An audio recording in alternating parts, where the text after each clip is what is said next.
اگر آپ چینل پر پہلی بار آئے ہیں تو ابھی سبسکرائب کر کے بیل آئیکن پریس کریں اور رہیں باخبر۔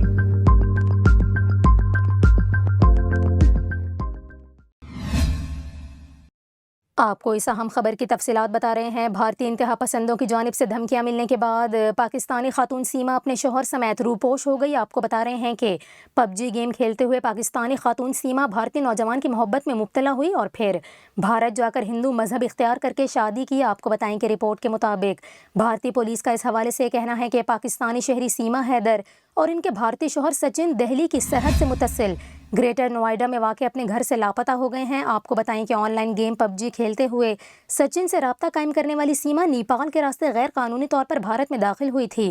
آپ کو بتائیں کہ اتر پردیش پولیس نے سیما کو نیپال کے راستے بغیر ویزا کے غیر قانونی طور پر بھارت میں داخل ہونے پر گرفتار کیا تھا، لیکن بعد میں اسے ضمانت پر رہا کر دیا گیا۔ آپ کو بتائیں کہ اب رپورٹس کے مطابق بتایا جا رہا ہے کہ دونوں لاپتہ ہو گئے ہیں۔ اتر پردیش کے انسداد دہشت گردی اسکواڈ نے مبینہ طور پر سیما کے پاکستانی روابط اور بھارت میں داخل ہونے کے لیے اپنائے گئے راستے کا سراغ لگانے کے لیے تحقیقات شروع کر دی ہیں۔ آپ کو بتائیں کہ ایک رپورٹ میں کہا گیا ہے کہ سیما نے سچن کے ساتھ رہنے کے لیے اسلام چھوڑ کر ہندو مذہب اختیار کرنے کی بات کی تھی، جس پر اتر پردیش کے ایک سینئر پولیس افسر نے سیما پر ممکنہ حملوں کے حوالے سے تشویش ظاہر کی۔ آپ کو بتائیں کہ پولیس اہلکار نے متنبع کیا کہ ہجوم یا صحافیوں کے بھیس میں کچھ شرپسند سیما پر جان لیوا حملہ کر سکتے ہیں۔